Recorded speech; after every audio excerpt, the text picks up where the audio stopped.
Hey, this is Mo, Such a Natural Salon, back again with a tutorial. Here I'm going to be showing the technique that I use or prefer to use for the style which is known as comb coils. Comb coils is an style option, something that you could wear and it lasts on your natural hair from 3 to 5 weeks, but you can also use it as a base for starter locks. Here you see me going in with the gel that I'm going to be using, which is by the main choice is the Kool-Aid one, the purple label. I put it on the screen, but yeah, so I'm going in on each section that I like, the large section that I section off.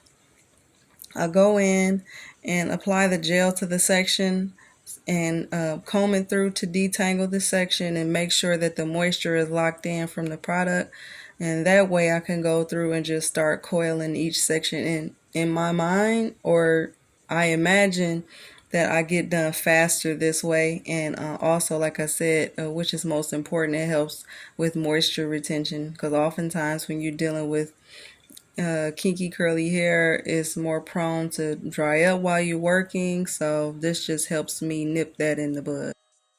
Speaking toward the actual technique of the matter in this video, you see me going in and pinching off a section, holding it kind of firm with my fingers and sliding the comb in. So I'm parting it off, twisting the comb out at the root, holding the end, and then holding the root as I slide the comb down. It's kind of fast, but it's pretty redundant. So if this is a little bit too fast for you, because I am working on a live actual client, so I wasn't, just trying to take all day. But if this is too fast for you, then you can use the settings for the video to slow down the playback of the video. But so I go in at the root and twist around until I feel like it's taut enough or close to the scalp enough for me. And then once I feel like I've done that enough, then I start to glide the comb down. So I twist for a while, twisting for a while, then I hold at the root to glide down. Holding at the root actually helps with relieving any tension that the client would feel from you pulling the hair through. In this particular section, it didn't coil all the way down to the end. Sometimes that'll happen with some ends that are difficult, but you can always do that or redo the whole twist. So you have options, but twist down at the root. I hold the root with my finger, then glide the comb down the rest of the coil. And I'm just kind of like tidying up the end there. And I like to just pinch off the section I'm going to twist with the comb and just go at it. It's a pretty fast style, especially with using the option of just putting the product through the large section that you're working on, so you can just kind of glide through it faster instead of going back and forth to apply it to each row or whatever. So this is just what it's kind of like a hack, if you will. So, and all my sections fall into each other. Here on this channel we prefer to use the natural parting. Everything is just falling into each other, and some people prefer the very structured diamond or square parts, and you could do what you prefer. This is just getting the idea down of the technique of the actual coils, so you can use like what I'm doing here for reference and then use whatever parts you prefer.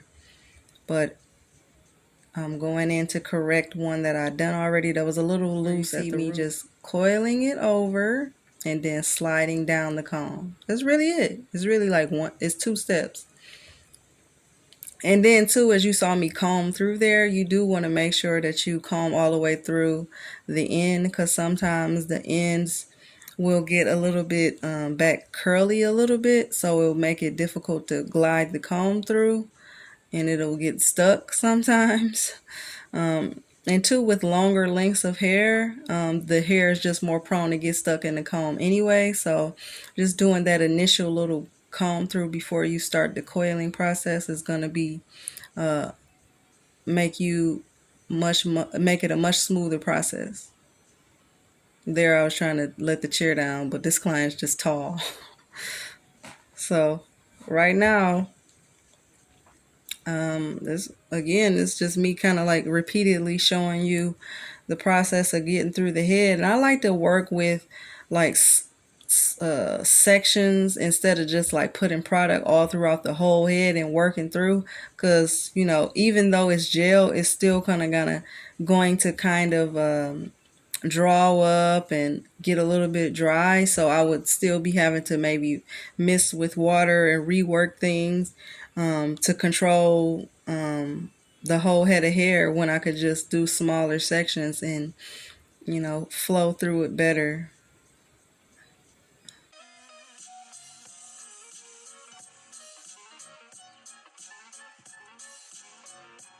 The product may look a little bit white right now, but you know, I did use leave-in as well as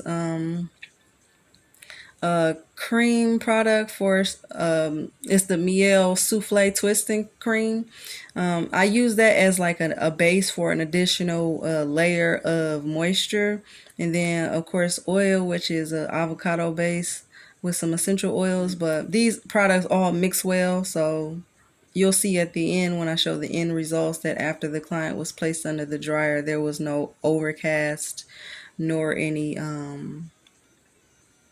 whiteness left behind. So that's just how this product is. Really, gel in general, when you're doing coils, you're going to be prone to see some whiteness. Don't let that discourage you.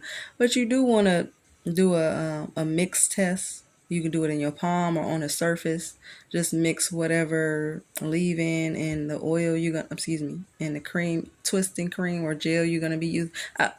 Now that cream has come up, I would suggest 10 out of 10 using a gel for comb coils instead of a cream because it has better hold. But this is the finished result after the client has dry. And of course, with coils or any twist or anything, you also have two styles in one because you can separate them and have a coil out. But this is after I've done the coils, and I appreciate you watching. Thanks so much for tuning in. Be sure to like, comment, subscribe, and stay tuned. I'll see you in the next one. Oh, leave any ideas you want me to try in the next video as well. Thank you. See ya.